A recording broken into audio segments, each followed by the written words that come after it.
Hi everyone, it's Jerusha and you're watching Jerusha Couture TV. Happy New Year everybody! This is my first video for the year. Very exciting to be back making videos for the year. This is kind of my resolution for the year, or goal, if you'd like to call it. I know a lot of people out there are saying that they're making goals for the year, not resolutions. My goal is to get back into making videos properly. I've had my wedding and got married. I moved. I have settled. I sold my store. I have gone online and setting up my online store. So this year is a little bit more relaxing and I can get back to making videos properly. I will continue with my reviews on my Louis Vuitton bags, seeing as though I really only did my Eva clutch. So I really should get on to doing more of the items that were asked to be requested. Also, I will be doing top sort of 50 or so Louis Vuitton asked questions. I get asked a lot of Louis Vuitton based questions. I get asked questions such as preference, size preference, print preference, style preference, and things like that. What my thoughts are on the items, and plus what the best sort of use for each item is and whether it's going to suit what you're looking for or not. I'm really happy when I get questions like that because I really adore that people care or want to know what I might think about the item. I also have had a lot of requests, emails and inboxes through YouTube, through my Facebook blog, which I'll talk about, and through my Instagram. I've gotten very into my Instagram over the holiday period, but I have got a lot of questions asking me if I could actually authenticate bags for them. I'm not a professional authentication person. That is not my job. It is not at all a qualification that I have on paper.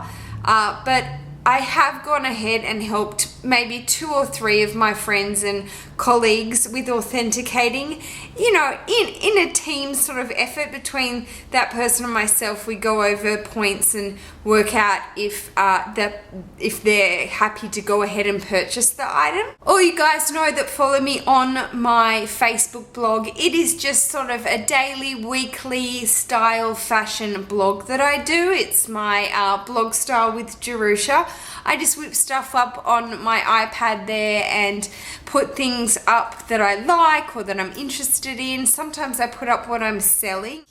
As you can see above, today's first video, as I promised on my blog, is my reveal and now / review of my first ever Chanel bag. But this handbag was purchased off of eBay. I'm going to link the store seller below. I'm going to go over these details in another video. I set it out on my blog that I was going to shut all my haters down and explain eBay. I truthfully get incredibly insulted when people call my bags fake.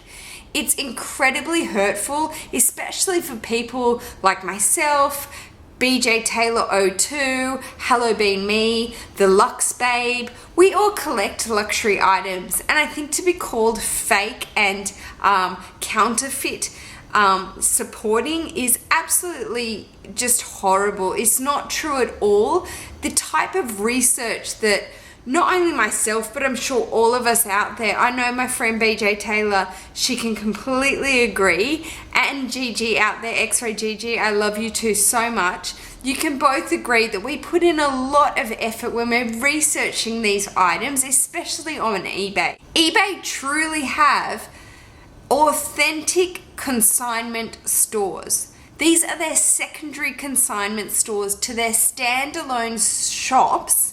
They actually have standalone shops in places like Hong Kong and Japan. California, and New York. They are standalone shops that I have personally been to. I have been to Hong Kong's consignment store, Milan Station. They're my good friends there, George. They own it. And they have their eBay store where they sell the same items as well. These are not counterfeit products. They are not replicas. They're not fake and rip-off items. About 80% of eBay is not counterfeit items. They don't allow that anymore on eBay. They try to stop it as best they can. Yes, you will come across some fake items, but they're very easy to spot. Firstly, they are a lot cheaper.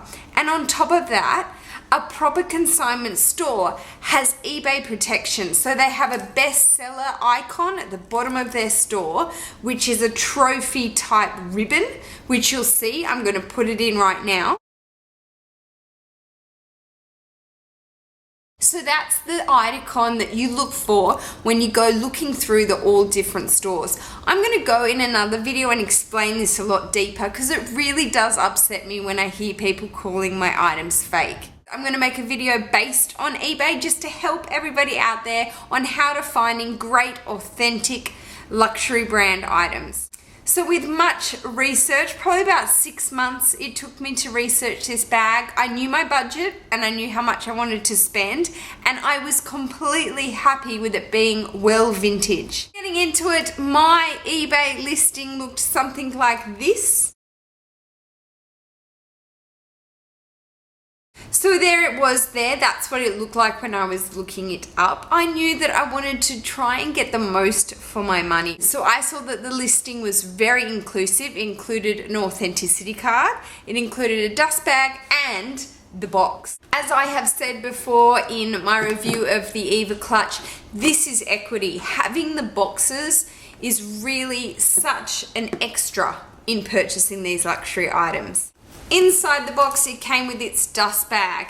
Now, I knew from the authenticity card that this classic flap was made between 1991 and 1994 because its authenticity card started with the digit 2. The zeros in the holographic stamp inside the purse that link with the authenticity card do not have any strikes through them, and the 1 that is in the code has a foot on the bottom. This all links it back to the fact that it was made between 1991 and 1994. So this is the felt bag, the felt dust bag that was made back in 1994. You can see that some of it's peeling off its hot stamping there has happened over the pre-loved time.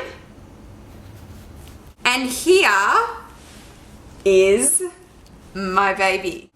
I chose to find the classic Chanel flap in medium to large with gold hardware. This bag is in lambskin leather, so it is very soft and very luxurious. The classic Chanel flap in medium to large, or large as it's known now, measures in 10 inches by 6.25 tall and 2.75 in depth.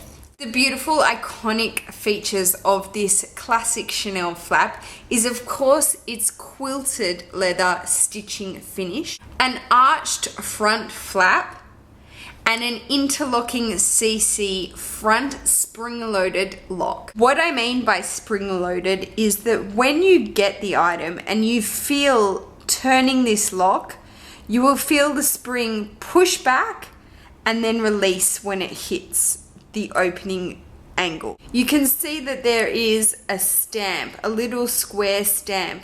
I knew I wanted a bag with this after 6 months of researching because I knew it was made in France, and I definitely wanted a bag made in France and having this stamp. So other features of this iconic bag is that on the back you will see this moon-shaped flat pocket that Chanel put on the feature of this bag. It was supposedly to slip her extra cash for her taxi rides. She was quite a lady and she never felt it was appropriate to hand out cash, so she secretly hid it in this back flat pocket. So let's get into the inside of this purse, and again unlocking it there at the front. It flips up And mine is the double flap. So they decided to make it a single flap. I'm not sure of when that is. If you do know, please leave a comment below. It's now, I'm not quite sure if you can't get double flaps in the stores these days as a new bag, but it's a lot harder. Back when they were sort of more vintage, supposedly the myth on this design again was Coco Chanel's modesty. She didn't like her bag ever opening and you could peer inside the bag, so she made this extra flap so that if it did ever open, you couldn't see what was inside. So in opening the top flap, you can see straight away there is another flat zipper pocket up here. This is again another flat bill type pocket that goes in the upwards direction. This was supposedly where Coco Chanel hid her love letters.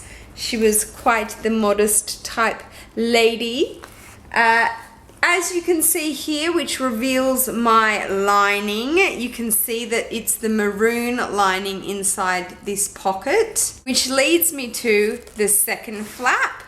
So straight away we have the interlocking CCs that has been quilted into the top of the second flap.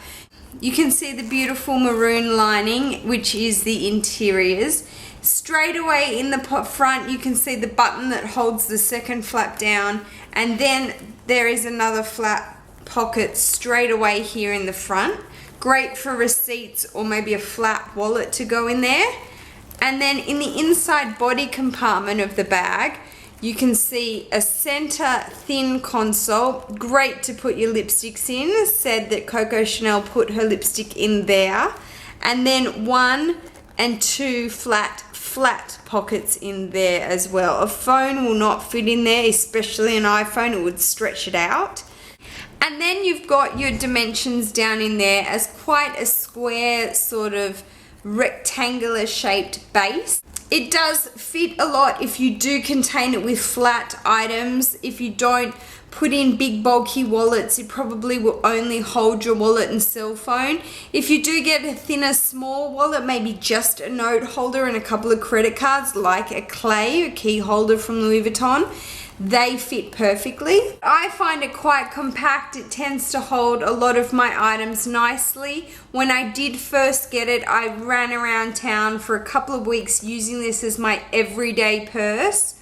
I had seen a lot of reviews on YouTube that it was more of a going out sort of purse and a more of a specialty type of thing, but you all know me, I love using my purses. If I don't use them daily, I think it tends to be a bit of a waste anyway. I love the use of all of my luxury goods. It will always say on a purse that was made in France, Chanel on one side and made in France on the opposite side. The ones that are made in Italy, it is directly underneath the Chanel logo, and the lambskin bags that are double flap have the maroon interior. No double flapped caviar leather will have the maroon interior, it's just black on black. Other authenticating tips, it will always be a flat Chanel Paris engraving on the inside of your turn lock there with 2 flat head screws. They're not Phillips head screws. Just pulled it out. Here is the authenticity card that it came with its digits on the back, which coincide, you can see that there, which coincide with the authenticity hologram sticker, which I'm going to get down and show you in the bag. You can see down in the right hand corner is the hologram authenticity sticker, and the #1 authenticating trick ever with Chanel is that the quilt work will always run in line no matter where it is and where the pocket sits. It is one straight continuous line over the pockets. There is no break in the lines. They continue all the way down, as my finger is doing right now. My final review on this gorgeous bag is that yes, I am completely and utterly obsessed with it, so I am quite biased. It is my first Chanel piece ever, and I'm very careful of it. I do treat it well, but I wanted it to be vintage for the fact that it had use. It had a story behind it. My recommendation for a bag of this size is that, yes, it is a downsize for me. I usually have much bigger totes, as most of my Louis Vuitton bags are, but for an everyday purse, it makes you travel lightly. It makes you look out for maybe a slimmer type wallet which only really holds bills and cards and not tons and tons of crap and receipts. So that brings me to the end of my first ever 2013 video. Thank you so much for watching, guys. That concludes my review and reveal of my Chanel Vintage Double Flap Classic handbag. This is the most iconic Chanel handbag you could ever get, as my girlfriend Victoria said. Hi, Tor. This is the holy grail of Chanel bags. So I hope everybody is doing really well. Take care for 2013. I hope it brings great health and happiness to all the families and all my friends out there. Take care, guys. Much love. Mwah. Peace.